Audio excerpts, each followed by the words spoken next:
Kuasa hukum dua terpidana kasus Vina Cirebon, Saka Tatal dan Sudirman, Titin Prialiantin disorot Hotman Paris. Sebelumnya, Titin muncul mengaku kliennya sebagai korban salah tangkap dalam kasus pembunuhan Vina. Saka Tatal mengeklaim dirinya tidak ada di lokasi kejadian saat pembunuhan dan pemerkosaan Vina di Cirebon pada 2016 silam. Dikutip dari Tribunnews.com, Titin mengatakan adanya kesalahan dalam melakukan penangkapan sejumlah pihak.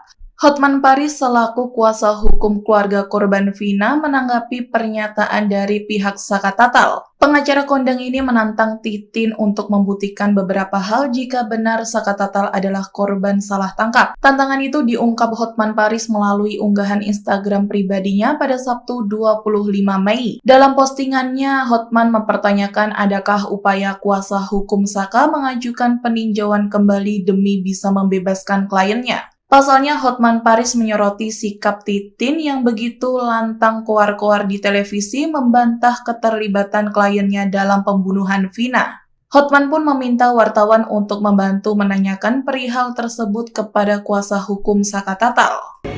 Kasus Vina Cirebon, ada satu pertanyaan kepada pengacara Saka. Apakah Anda mewakili Saka mengajukan upaya hukum banding atau PK terhadap putusan pengadilan yang menghukum Saka?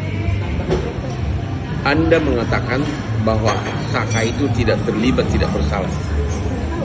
Anda begitu lantangnya ngomong di televisi berjam-jam, tampil di TV. Tapi maukah Anda menjawab pertanyaan yang sangat simpel ini?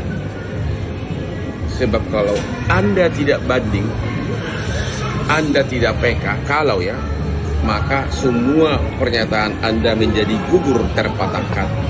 Kenapa Anda tidak upaya hukum? Kalau memang Anda merasa kliennya tidak bersalah. Jadi tolong dijawab melalui media atau di Keiga Gua ini, atau tolong para wartawan nanya ke pengacaranya Saka, apakah Anda banding atau PK atau upaya hukum apa? Oke? Kuasa hukum keluarga Vina.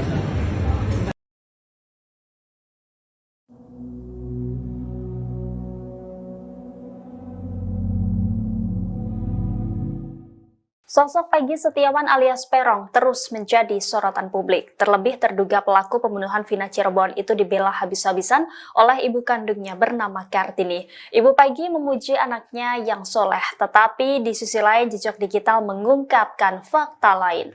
Menurut Kartini, anak pertamanya itu tidak pernah merokok, apalagi minum minuman keras. Bahkan Peggy disebutnya tidak pernah meninggalkan salat. Oleh karena itu, Ibu Peggy meyakini sang anak tidak terlibat dalam kasus pembunuhan Vina dan Eki di Cirebon. Di sisi lain, pernyataan Kartini itu menjadi sorotan karena fakta sebaliknya terungkap dari rekam jejak Peggy di media sosial. Dalam akun Facebooknya, Peggy pernah berfoto sambil merokok. Bahkan foto tersebut diunggah pada 2015 atau sebelum kasus pembunuhan Vina dan Eki. Bahkan banyak juga foto Peggy sedang kongkow bersama teman-temannya. Ada pula foto motor warna pink dengan modifikasi dan beberapa stiker. Peggy juga pernah memposting foto sedang shisha dengan temannya. Selain itu, Peggy juga pernah memamerkan tato di bagian tangan kanannya. Tato yang berada di bagian dalam tangannya itu bergambar bintang dan berwarna merah. Bahkan saat ditangkap polisi baru-baru ini terlihat pada foto yang beredar jika Peggy memang memiliki tato.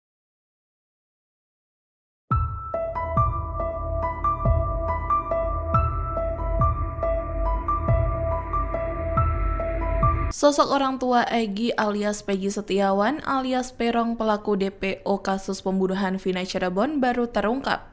Sempat beredar isu bahwa Egy adalah anak polisi, namun isu itu kini terbantahkan.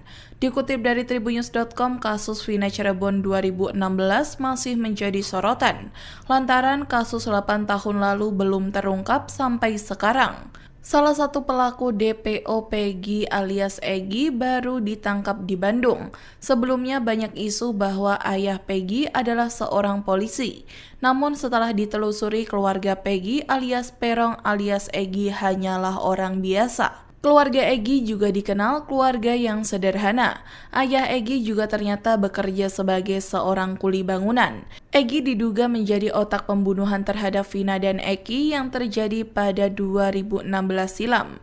Setelah Egy ditangkap, rumah sang nenek yang terletak di Desa Kepompong, Kecamatan Talun, Kabupaten Cirebon, Jawa Barat, digeledah polisi pada Rabu 22 Mei. Tetangga Peggy Masniah mengatakan sebelum melakukan penggeledahan, polisi sempat mendatangi rumah Peggy pada tahun 2016 setelah Vina tewas. Ibunda dari Peggy Setiawan, tersangka pembunuhan Vina yang 8 tahun buron, mengaku bahwa sang anak selama ini tak pernah disebut sebagai Perong. Peggy alias Perong sendiri disebutkan oleh 8 pelaku yang sudah mendekam di balik jeruji besi kasus pembunuhan Vina dan Eki. Kini, Peggy pun sudah ditangkap kepolisian. Selama 8 tahun, kepolisian memburu Peggy dengan alias Perong yang diduga juga terlibat dalam kasus pembunuhan ini. Kartini menyebut bahwa anaknya selama ini tak pernah dikenal dengan alias Perong. Kartini menuturkan bahwa Peggy justru biasanya dipanggil oleh saudaranya dengan sebutan Pegot. Oleh karena itu, Kartini meyakini anaknya bukan pelaku pembunuhan seperti yang dituduhkan. Apalagi, Kartini mengaku sudah bertemu dan berkomunikasi dengan Peggy. Bahwasanya, Peggy menyebut tak tahu soal kasus Vina dan juga Eki. Saat bertemu Kartini, Peggy diakuinya sudah mengucapkan permintaan maaf. Peggy Setiawan alias Perong ditangkap oleh Dirkrimum Polda Jawa Barat pada Selasa 21 Mei malam di Bandung, Jawa Barat. Peggy saat itu sedang ikut ayahnya bekerja sebagai buruh bangunan.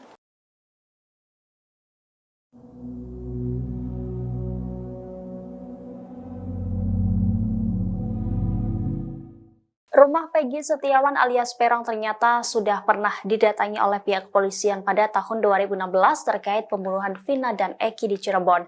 Namun saat itu polisi hanya membawa sepeda motor Peggy dan tidak ada proses hukum lanjutan. Peggy Setiawan ditangkap baru-baru ini setelah kasus pembunuhan tersebut viral di media sosial. Diketahui Peggy Setiawan baru ditangkap di Bandung, Jawa Barat pada Selasa 21 Mei setelah buron 8 tahun. Ketua RW setempat, Ikin Sodikin, mengungkap reaksi ayah Peggy, Saprudi, saat kontrakannya di Ketapang, Kabupaten Bandung Barat digeledah polisi terkait kasus pembunuhan Vina. Saprudi diketahui telah tinggal di kontrakan tersebut selama 10 tahun. Sementara Peggy diinformasikan baru mulai mengontrak di kontrakan tersebut sekitar 5 hari sebelum penangkapan. Setelah digeledah, ayah Peggy mengaku tidak menyangka anaknya ditangkap polisi. Ayah Peggy pun berharap kasus ini bisa segera selesai karena keluarga meyakini anaknya tidak terlibat dalam kasus ini. Sementara itu, secara terpisah, kuasa hukum Peggy Setiawan bernama Sugianti pada Sabtu 25 Mei mengungkap kejanggalan dari ciri DPO kasus Vina. Menurutnya, kliennya sudah pernah didatangi polisi pada tahun 2016, 2 hari setelah peristiwa pembunuhan Vina dan Eki pada 27 Agustus 2016. Namun saat itu hanya motor Peggy yang dibawa polisi dan tidak ada proses hukum lanjutan.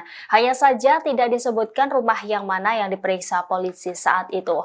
Sugianti pun mempertanyakan mengapa polisi baru menangkap Peggy sekarang jika memang diyakini sebagai pelaku pembunuhan Vina dan Eki. Oleh karena itu, Sugianti meyakini Peggy tidak bersalah dalam kasus pembunuhan ini. Lebih lanjut, dia menilai penetapan tersangka terhadap Peggy tidak sesuai prosedur yang benar. Menurutnya, penyelidikan seharusnya dimulai dari awal, bukan mengikuti alur dari 8 tahun yang lalu. Oleh karena itu, pihaknya mengajukan gugatan pra-peradilan terkait penetapan Peggy sebagai tersangka di Polda Jawa Barat.